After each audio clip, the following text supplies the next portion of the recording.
through fire with shadows on my heels. Scars turn to stories that taught me to feel. Lost in the silence, found in the flame. Now wear my battle cry without shame. This isn't the end, it's where I begin. A soul that remembers the fire within. Welcome back to another episode of A Warrior Spirit, brought to you by Praxis 33. I'm your host, Daryl Snow. Let's dive in. Every once in a while, you come across an individual that you just know is living life different and to its fullest. They have a unique vibe and aura about them, and you can see it in their smile, in their demeanor, and in the way they make you feel when you're around them. Now, I've only met this woman once, so I don't know her as well as I'd like to, but I do know that my guest today, Teegan Braun, is one of those people living life on her own terms and making a difference to those around her. Tegan, welcome to the show. Hi, thank you so much for having me. So today's a little unique because you started a series called Yakkin' in Your Yukon. So you're actually coming to me today live from your Yukon out there in Colorado. Yeah. So this will be nice. I told you off air that I once had to do one from a parking lot at the Starbucks. So this is even better because you're actually enclosed in your car. Yes. Well, and to be honest, it just kind of started as like a funny, haha, as a mom with four children, every time I pull in my driveway, they come running out to greet me. And so sometimes I just need a minute before I enter my home to finish some things, send those last few texts or emails or phone calls, and wrap up what I'm doing so I can be fully present for my family. So, this just started as like a funny joke, and it's kind of turned into something a little bigger, so it'll be fun. Well, I hope it goes well, and I look forward to seeing some of your reels. Did you grow up in Colorado, or where did you grow up? I grew up in Overland Park, Kansas. Oh, So my husband is from St. Louis, and I met him while he was touring in a rock band and played a show in Kansas City. And a girlfriend of mine introduced us, so we did St. Louis, Kansas City, and now we're out here in Colorado for the past decade. I'm from the Midwest as well, from Iowa. So Kansas is a place I'm familiar with. Did you grow up in a big family, a small family? I have my brother and then three sisters, and together there's nine of us blended. So we have full half step. When I introduced you, I said you're full of life and just there's always this exuberance. And from the first time I met you, I've noticed that about you. Were you like that as a child? How was your childhood growing up? Yeah, it was good. We lived in rural Kansas on 180 acres, and as you drove south down our street, it was my great grandparents, and then once they passed, my dad, my stepmom, and three sisters moved in, and then next door to that, my grandparents, and next door to that, my mom, my brother, and me. So it was just this constant, just fun. We lived right next door to our grandparents, and there was kite flying and gardening and cows. We had a Christmas tree farm, and just lots of fun growing up. So lots of memories made on that acreage, and so we, kind of wanted to emulate the same thing once our kids started getting older here in Colorado. And it's not 180 acres, but it definitely has some, memories from my childhood growing up with Christmas trees. We have a lot of pine trees on our property now, so yeah, I had a really great childhood. That's awesome. Growing up in the Midwest, you think of cornfields for miles. In Kansas, you think of wheat fields for miles. But 180 acres, that's a lot. Did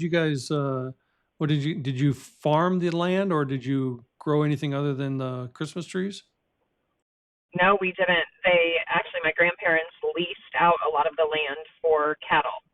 So a lot of the back acreage was for cattle, and then as they got older, they started selling it off in big acreage parcels. So we had neighbors eventually, but they were acres and acres away. So we still had a lot of the, wildlife, the coyotes, and you would hear the whole pack howling at night. And so we just did, as far as profit goes, the Christmas tree farm my grandparents ran. So yeah. Now, I know from my childhood in rural America, bonfires and keggers were were our main activity. Was that kind of similar in Yeah. Kansas? I mean, no, not on that acreage with my family right there. I definitely found myself in a fair amount of trouble in my high school days, but not on our property, no. So, what was your form of trouble? Oh gosh. I started drinking and doing drugs when I was 12. Just ran with what I thought was the right crowd. I will be honest, I'm friends with a lot of them still via social media, and I think that we all just wanted to be cool. And so we made poor decisions that we thought were cool back then. And so it just spawned on years and years of alcohol abuse and addiction. And I think, though, without that trial, I would not be who I am today. And so, I think we learn and grow and turn every mess into a message for sure. Well, that's what this entire podcast is about: is people Yeah. turning their mess into their message. Starting at 12, in rural America, in my experience, alcohol is common for Yeah. younger kids for whatever reason. Like, it just seems to be something that you do. I don't know if it's boredom or looser vision from folks because it's rural and they don't think you can get into a lot of trouble. But the Yeah. alcohol seems to be a big common denominator from all of us Midwesterners. What kind of, may I ask, the drugs? Was it the hard drugs or was it the quote unquote the gateway drugs? Yeah, I think that's a good question because I think, everyone has a different story when it comes to addiction and drug use. And I definitely started off becoming what I would consider a functioning pothead. I smoked pot all the time and I started working a job at 14 and I worked full time and then just moved on to heavier drugs from there. Being around that much family, were your family aware of like going down that path? Could they see it? Did they sense it? Um, Yeah, I think coming from, I mentioned earlier that I had a really good childhood, and I will, maintain that, forever. Um, However, I think emotionally it was a little bit difficult with having a split family and also living so close.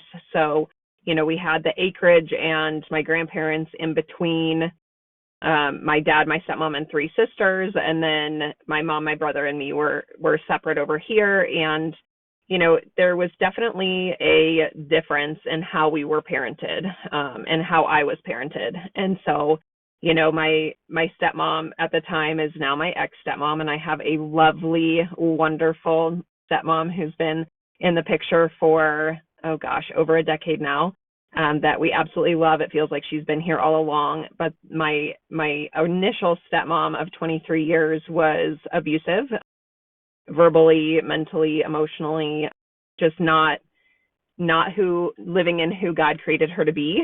And so it was hard growing up on acreage, watching my dad parent my sisters, but not me.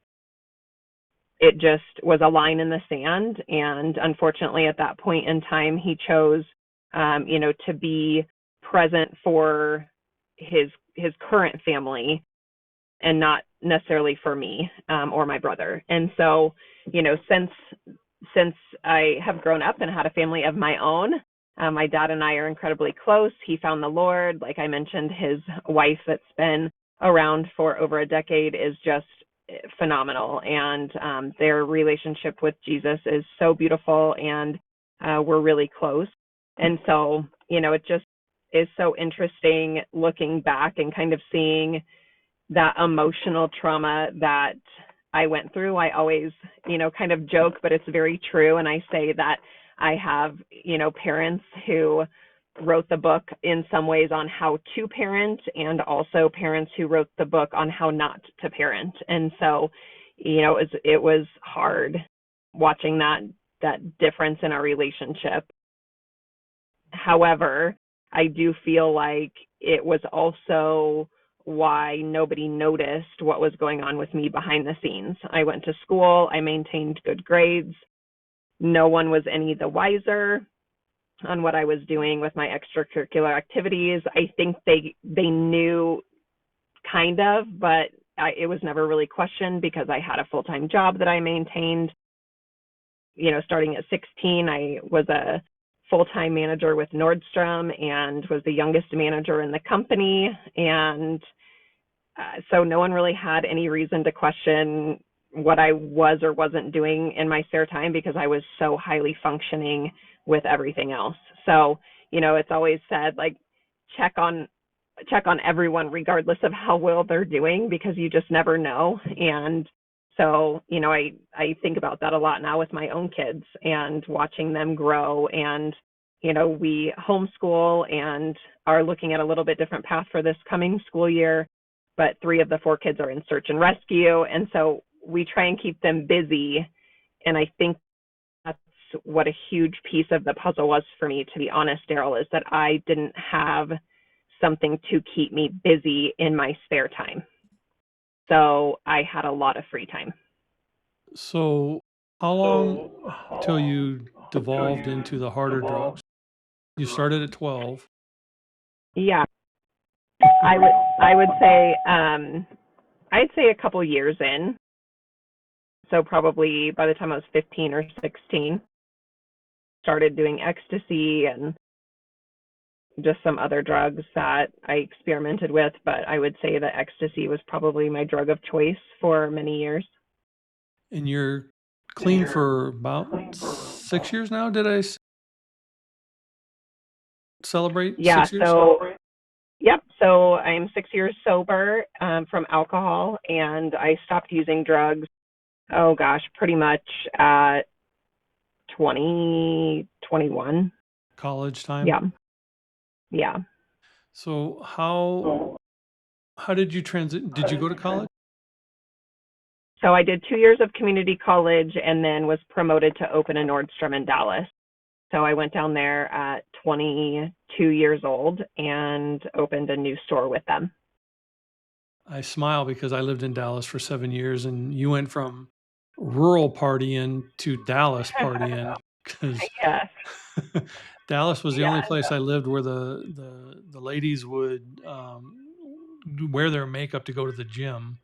Like, it always Yes. baffled. I'm like, why are you dolled up to go to the gym? And they would always check your bank account before they checked your attitude. And it's like, maybe Yeah. not. so, Yes. It was totally different. Yeah. so how did you survive or thrive in Dallas? Did you enjoy it, or? I did. Yes. I did. I did enjoy it. I would say that it was another gateway to being able to party and do things that I should not have been doing. And also, when I moved down there, I bought a house. So here I was. I moved down there when I was 21, turned 22 when I was down there, opening a new store. I bought a house. I was probably a decade older mentally than I was in action and in age. And so, I ran this 18-hour day job, opening a new store, and then we'd go out partying at night. And it just, after a while, got to be too much. I ended up coming back up to Kansas to live up there and work for Urban Outfitters after that. And shortly after, I was introduced to my now husband. And so, yeah, I think it was all exactly how it was supposed to be to get to where I am now. So, If you started at 12 in the drug use, because the yeah. alcohol continued into your adulthood, but the drug use, if you started at 12, graduated to harder drugs in your teens, was it difficult for you to set those aside and just stay with alcohol, or was it pretty easy for you to just say, no, I've had enough? Yeah, I think it was pretty easy at that point. For as surrounded by addiction as I have been my whole life, grandparents struggled with addiction. My dad struggled with addiction.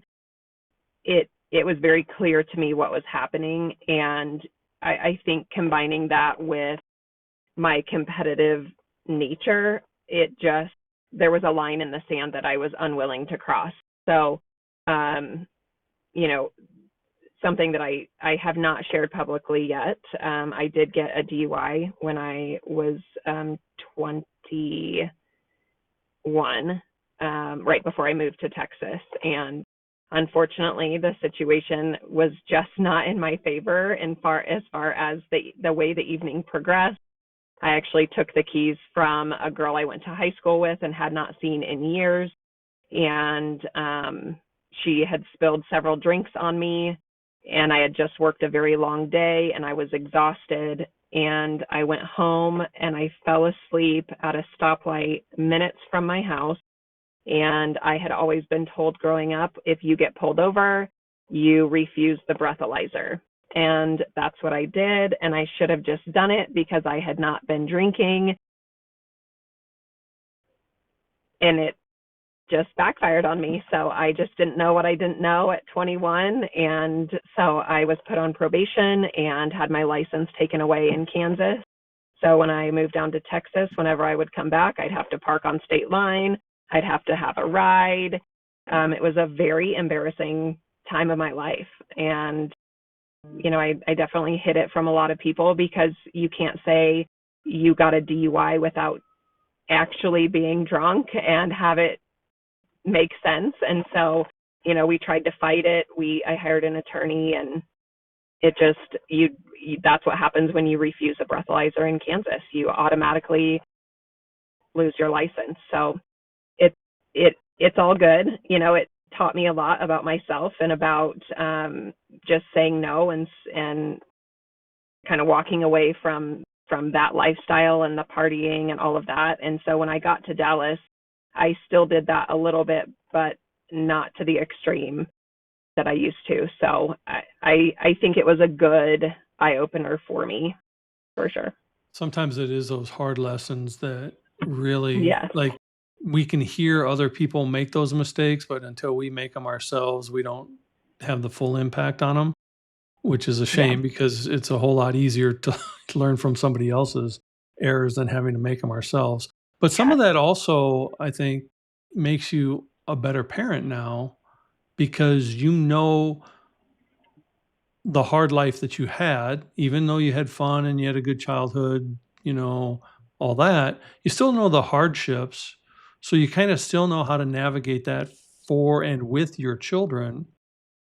And I think, like I said, I don't know you extremely well. I would like to because, I see your life online and you look like, someone who would fit right in my circle. But I think when we allow ourselves to be fallible, it makes us better parents because our children don't think that we're so lofty. And then when they make mistakes, they are not as hard on themselves, because their parents are these perfect people, right? So do you find it makes you a better parent because of all that? Absolutely. I think all of the things that we go through can either help us or hinder us, and it's all in what we do with them and how we, take, like we were talking about earlier, that mess and turn it into a message. And with the kids, I definitely am more empathetic. I listen more. I hear them. I see them. I'm more involved than my parents were. And my mom is a absolutely phenomenal woman. She actually lives with us. She moved in 3 years ago this summer, and we have an awesome walkout basement apartment, and she's a huge part of our lives. And she raised me as a single mom, and I can't imagine how hard that was, especially being a parent now. And, just seeing what she went through then and now having the ability to look back and see what she really did for us and how much she sacrificed for us. And so using my own experiences in parenting, we always joke the kids aren't going to get away with anything because we've been there. And Chad and I come from two totally different tracks with that. He was the the band nerd who never got in trouble, didn't drink till his 21st birthday, and were complete opposites in our experience with the partying lifestyle and the getting in trouble and, all of the things that we did that we now turn into helping our kids to grow in their walk with the Lord and being authentic people and giving back to our community and honesty and integrity and just really running in good circles of people. Thank you for watching Prospera TV Network. We hope you're enjoying the show. We'll be right back after this commercial break.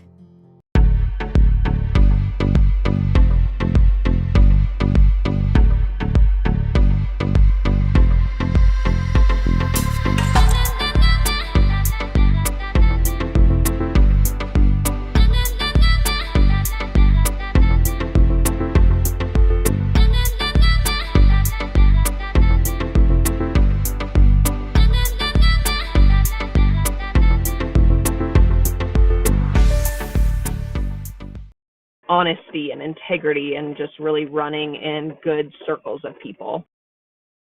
And you mentioned Chad. You guys have been married for how long? It'll be 18 years this year.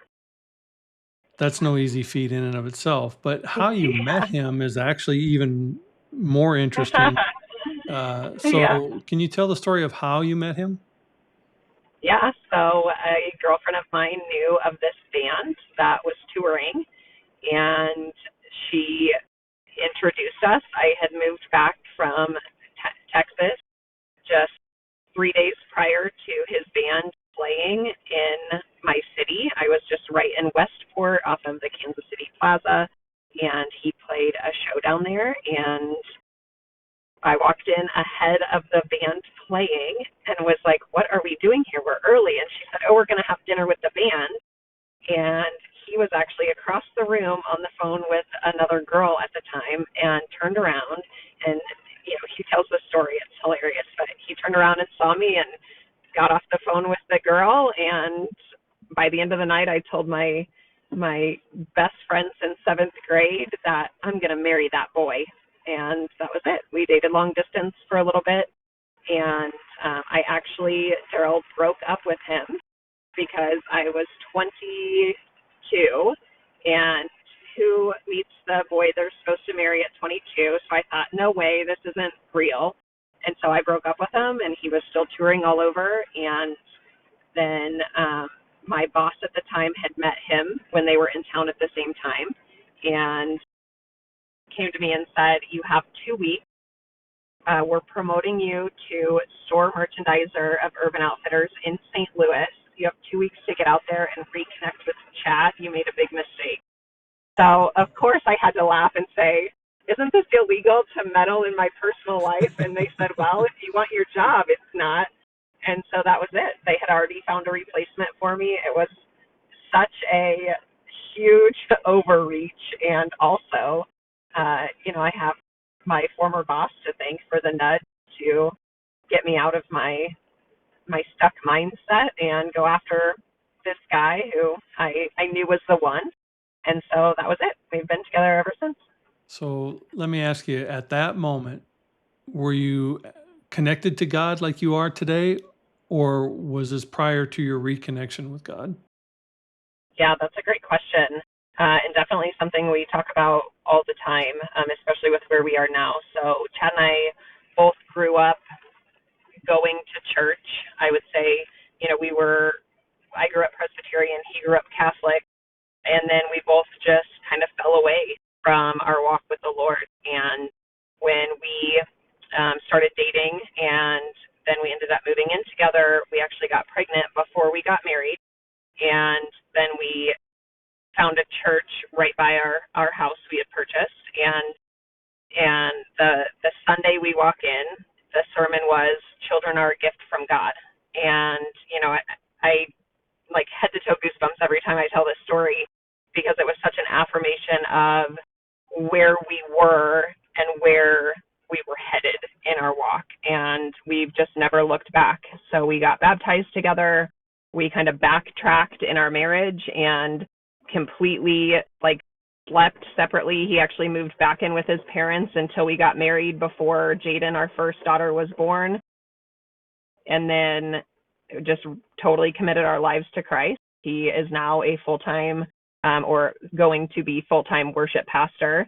And that's a huge reason as to why we moved out to Colorado, so he could be in ministry full-time. And so our lives look a lot different than they did, and we could not be more thankful. Yeah, and those God wink moments happen. We don't see them as they're happening, but we look back and we can recognize them for sure. That's Yeah. that's pretty awesome. I have a few things I want to bring up for you, and you can talk about. You are currently in real estate with your husband, Yes. Chad and Teegan Braun, your Colorado real estate duel. Now, I've been in real estate for 8 years, so I absolutely love what you guys are doing out there because you guys have so much fun from your promos, your advertising, how you market a home, whatever. So, what got you guys into real estate, and how long have you been doing this? Yeah. So Chad, his entire background is in construction and remodel work, and mine is in communications, marketing, social media, and running a big, or multiple big multi-million dollar teams with previous direct sales companies. And so we've just always loved Chip and Joanna Gaines and HGTV. And Chad has joked for years about, why don't we just jump into real estate together? And so, COVID hit and we had this extra time on our hands and said, why not? So we actually jumped in about 5 years ago and went through our courses together and have never looked back. So it's been a phenomenal way to serve our community. We've been able to do some big fundraisers and give backs, and really just in everything we do, pray that we can just be a light for doing great kingdom work and for the Lord. And so we say we homeschool, we homestead, and we sling homes together. That's awesome. And you have been blessed. Yeah. I've watched you guys grow. It's amazing. The other thing that is really cool, this is a montage of what I was talking about. You guys having fun. I mean, you have your chicken animals, you have your massive dog that you could put a saddle on. You have your archery. I didn't show the guns, but you have all that too. But can you describe Yeah. some of this? And then your family, of course, they're in the middle. Yeah.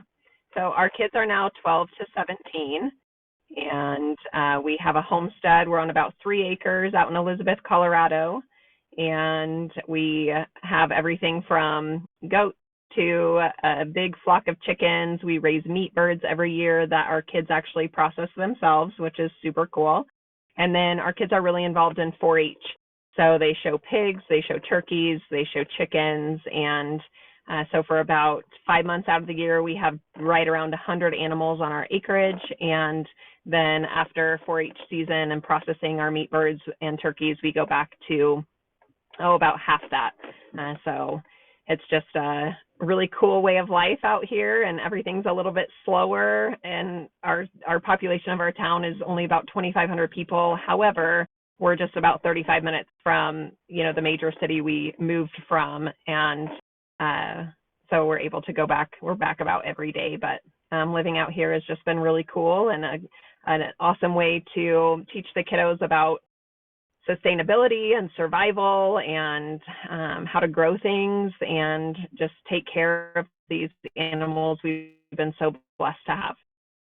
Yeah, that montage picture that says Americana right across it, and without even saying a word. But amongst all that, you also have some accolades, some stuff you've done on your own, and that's Wild Tree, Girls of Grit, and then your little Walk of Fame. Can you describe some of these? Yeah, of course. So when we first had babies, we were looking for a way for me to be able to stay home. I left my corporate career, was on a fast track to just be promoted to oversee an entire region. And I knew the moment I held my first baby that was not in the cards for our family. And so, having 4 babies in 5 years was a lot, and a lot on anyone's pocketbook.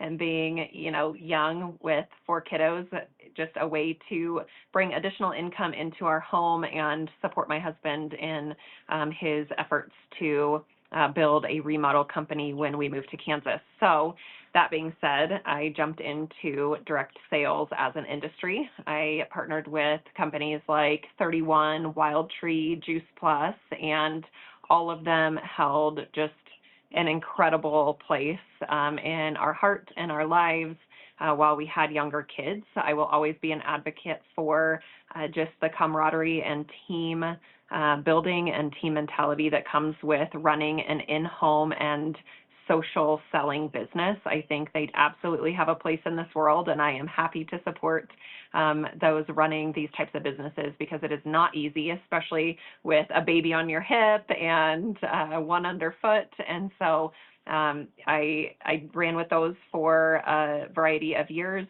between states that we lived in and different companies. Unfortunately, one of them closed their doors.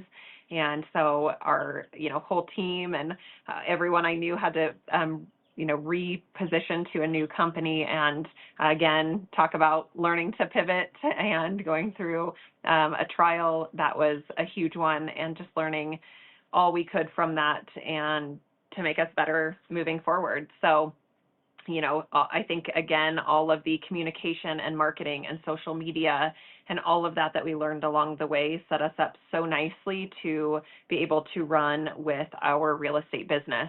So a couple of these slides that you see are just a nod to jumping in with a coaching team, Girls with Grit, with real estate. They've been absolutely exceptional. I've met some of the most remarkable women across the nation, and where, Chad has his worship pastor position and, his hobby with that, it has allowed me to kind of run on this separate vein of real estate with a bunch of women who have just been remarkable. So we absolutely love our team with EXP, and are excited to see, where this goes, and could not be more thankful for all the growth along the way, for sure. What those show you, or show anyone who's looking, is that you're willing to pivot off to whatever it takes to get it done, and you're teaching your kids through those entrepreneurship, growth, camaraderie, but you're also showing them that even through the struggle, because direct marketing is not the easiest route for an Yeah. entrepreneur to go, having been in it myself for decades, you have to learn more than just your product. You have to learn how to fill a need, but you have to learn how to connect, because you can't do direct marketing well without connecting with others. And so you're Right. teaching your kids connection and communication and service, not just the success part. Do you find that to be true? Yeah, absolutely. They have seen us go from, living in Kansas when my husband and I had moved there to start a remodel company. We were pregnant with our 4th, Liam, and my husband had been having some back issues. And one day he tried to get out of bed and couldn't walk and had to have emergency back surgery. And overnight, we had to shut down our remodel company. We plummeted into poverty level. I remember that Thanksgiving, we had our church show up with a trunk full of food and a Thanksgiving turkey for our family. And we knew from that moment on, it was just, there was nowhere else to go but up. It was an incredibly hard time. And the first, poundage she was able to lift was our newborn baby. It was scary. It was hard. And we just had to really lean into our faith and know that God had all of this under control. And so the kids have been, where they were little then, of course, they've been with us through every step of every business we've ever run. They've seen me travel. They've seen my husband and myself earn 7 trips with a previous company. They've seen the accolades and the stars and the awards. And they've also seen the really hard months where you're reliant upon referrals and networking and really stellar communication and building relationships and connecting with other people. And they've also seen us be able to give back in really big ways and to serve others exactly where they are. And I think that's the entire purpose of being alive, is to serve others well and do so intentionally. And so if we can hope and pray that we teach our kids anything, it's that we are meant to do really stellar kingdom work, period. We're meant to be a light for Christ, period. And we're really, thankful to wake up every day to do that. How long was Chad down? Is he fully recovered now? No, he actually is not. We just talked this morning about him going back into a doctor to talk about the next part up on his spine. Unfortunately, I think that just comes with the territory of being in a labor industry for the better part of your life, and so, we'll see what that looks like after my shoulder surgery this year. We just, if something needs to happen this year, let's just do it, is our mindset. So, I do think that it takes all of us around our household. I mean, we could not do anything that we do if it wasn't for how helpful our 4 kids are and how much they step up to the plate and pitch in with everything from farm chores to house chores. We have the girls that are starting to work for our real estate business. All of it, really matters. We're able to do some really cool Friday night markets and music in the park events with our community. We're able to be sponsors for our 4-H county fair this year, which is huge, and just really pour back into the community, which we love to do. So I think it's a family affair, if you will. Did I see a few weeks ago? Speaking of family, there was got the Fur family chiming in. Don't forget us, they said. Yeah, yeah. Speaking of, did I see you guys did a kind of a swap meet type of event? Was that? Yeah, so it's a what's mine is yours swap. Is that the one you're thinking of? Yeah. Yeah, so out here in Kiowa, so if you think of our city, we're just south of Denver, and a little bit east of Denver, so southeast, and then we're a town of 2,500 people, and then one city further east towards Kansas is an even smaller city called Kiowa, and there is a thrift store called Echo, Elbert County Coalition of Outreach, or for Outreach, and it's run by a darling woman named Erica, who's a friend of mine, and everything that the thrift store sells goes to cover overhead cost, of course, but then funds go back into the community. So if you're unable to pay your electric bill, or you need help with your rent or mortgage, or if you need help with interview skills, they teach interview classes. They also help clothe kiddos for the 4-H fair if they're unable to buy outfits for the fair. And so with this What's Mine is Yours swap, it's a really great way to go through your house, take items like books or home decor, kitchen gadgets, clothing, kids' toys, whatever it is, and you bring it to the swap, and it goes into its designated area that are labeled. And then the most fun part, Daryl, is it gets a little feisty.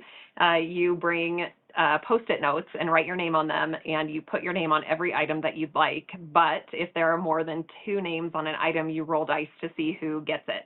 So the whole thing is super fun. It's super feisty with, all these women and even some teenagers who come are like, no, like you've won the last 5, it's so fun. But the purpose is a couple things. One, you're upcycling your items. You're getting rid of things that you don't need any longer that are nicer items. Could you sell them on Marketplace? Probably, but you're taking them to this swap. People leave with things that mean something to them that they're excited to have for free. And then at the end of the night, we typically have at least 1, if not 2 truckloads that then go to Echo. So it's a whole huge circle of give back. It really means a lot to our community. And I get messages almost daily, not quite daily, but almost daily about when the next one will be. So it's a highly loved event. I think that's a really a cool way to share and give back with your community. And I think Yeah. all disputes should be, let's roll some dice. Yeah. Yeah. And I don't want to ignore one major thing that some people watching this might see is that your background changed. You had some issues in your Yukon that we transitioned into your house. Yes. So I don't want them to think that suddenly a bookstore grew out of your, trunk. Yes. Yeah. If you were to look back and someone was going through similarities that you went through, what would be Mhm. your biggest piece of advice to them? Oh, that's a good question. I would say just a couple of things. I would say find the people who are in your corner. I would not be where I am today if I didn't have supporting, loving people who cheered me on along the way and were a support system to me. I didn't know what I didn't know back then, of course, and you know, now look back and see how many people I actually had in my corner. But it was very apparent through those harder years of high school. I had some significant trauma happen in high school, and just having it, Indy, thank you, having administrators just really be support system to me. We're okay. Sorry. Yeah, we're okay. My dogs are so smart that the app we have on our phone to track our family will make a certain ding. And when they hear it, it signals that a family member is home and they have to run out and greet our family member. It doesn't matter who it is. It could be one of the kids or my husband. It's my husband this time, but so funny that they're that smart that they know that particular chime. That's awesome. So Yeah. you surround yourself with good people to get to a better place. Let me ask you, what part of your story do you want people to know the most? What do you want people to come away with when they hear Tegan's story? I would say the redemption part of life, and that there are always, the next pages and the next day, and that anyone can survive anything with the right faith foundation, the right support system, the right mindset, and the will to do so. So, I have a lot of people reach out from my past and say, you are not the person I knew growing up. What has changed? And now that has lessened, because if they're paying attention at all glory goes back to God. And I am not anything without Him. And, I think, Daryl, that what we're seeing today in society, especially with teens and with raising kids, is that it's not getting easier, it's getting exponentially harder, right? We have Mhm. social media that we didn't have when I was a kid. We were gone all day and no one could get a hold of us. And where social media is a great tool for connecting people, it's a horrific tool for anyone under the age of 21 to 25, in my opinion. And I think that we're raising people, especially young people, to think I am enough on my own. And we're not. I think we're raising this I am because I am culture, and I am because He is, and I am enough because of God. And, I think that there's a miss in mindset. I think there's a miss in faith foundation. We see less and less people going to church, and less people believing in God, and less people serving others well. And it saddens me. So, if we can just do what we can do in our own household and raise kids who have a purpose to give back to others and impact others and be a light for doing really great kingdom work, I think that's where it starts, is at home. If you were to look back at your life, who are you today versus who you were prior to meeting your husband? Chad is definitely my better half. I would say that I was really broken. I came from addiction. I was raped as a senior in high school. I had a lot of dad issues, a lot of lack in self-worth, and I completely flipped that. I came across as probably overly confident. I poured all of that into being successful in a career, but I was incredibly broken as a person. And so when Chad and I met, it was right on the cusp of some really hard times. And so Chad and I have had to grow together. You know, he didn't know what it was like to live on his own. He lived at home until he was 25 because he toured full time in a rock band.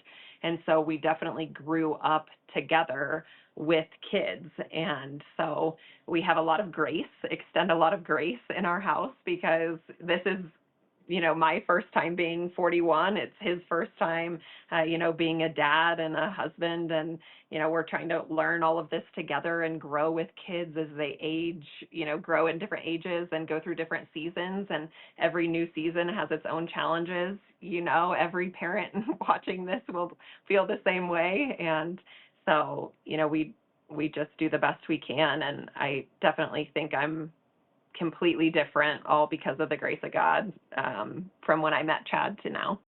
And I don't think we get through longevity of marriage of any kind without grace, at least a healthy relationship. You know, I look back at my grandparents on my mom's side, and they were married for well over 50 years, but it was not ever a marriage that I wanted to aspire to, because there was very little emotional love, very little support, very little of that grace that you're talking about. So Yeah. you can have a longevity marriage, but it can be a living hell, or you can do it with grace and compassion and empathy and understanding and grow together like you and your husband are. And Yeah. I'd much rather be in that kind of marriage than the one of the first things I said when I left my grandparents for the very last time is I never want a wife like her. She never challenged him. She Yeah. never stood up to him. She never said, I love you to her children.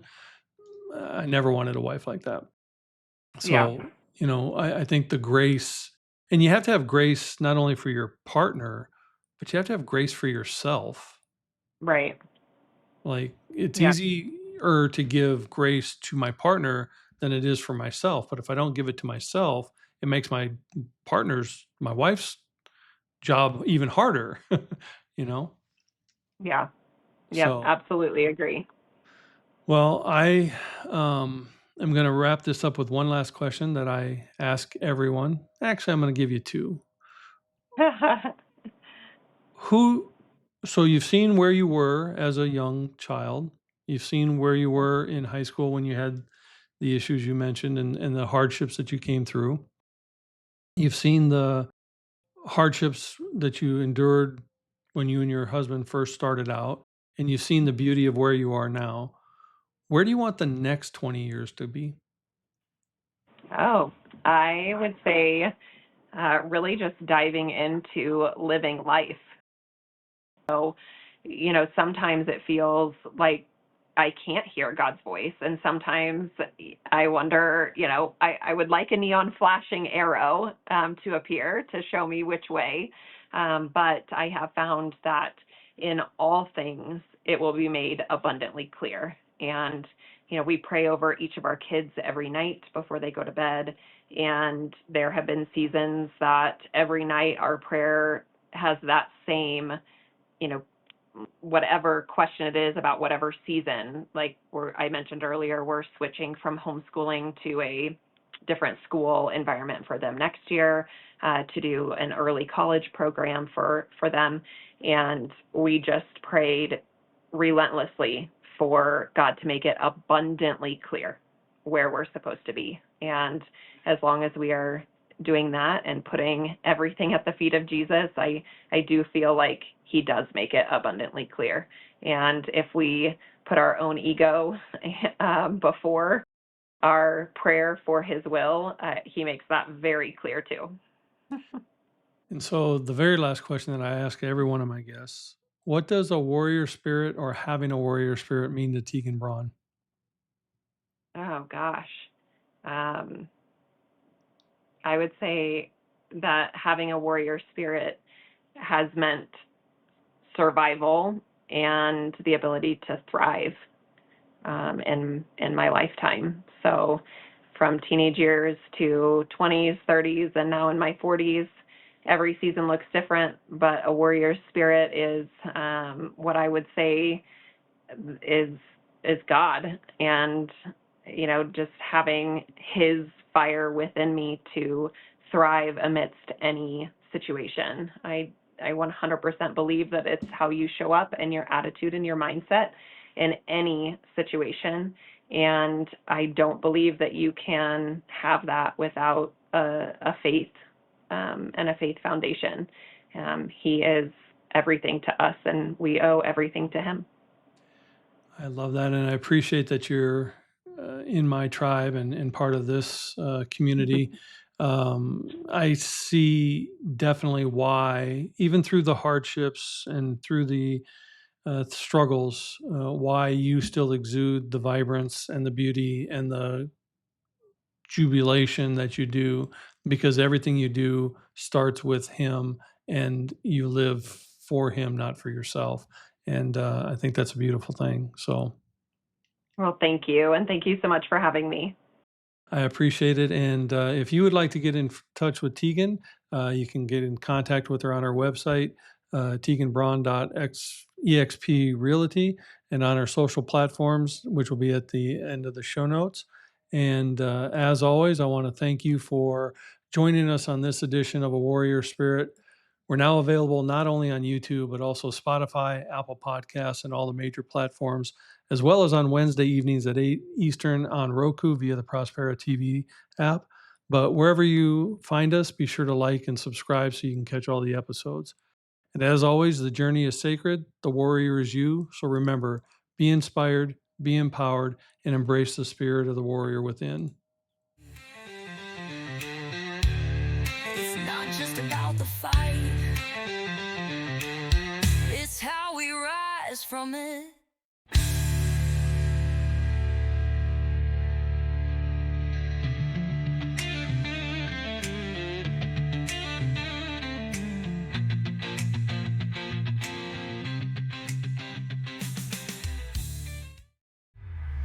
This is your Prospera era, where dreams align with grace, abundance flows like rivers. You've stepped into your place. Rise, reign, and remember, you were born to shine. Welcome to your moment, Prospera, it's time. We hope you enjoyed today's show on Prospera TV Network. Make it a point to visit us on YouTube and catch all your favorite shows anytime you want. Interested in hosting a show of your own? Or advertising your business on our network? Contact Elena Rodriguez.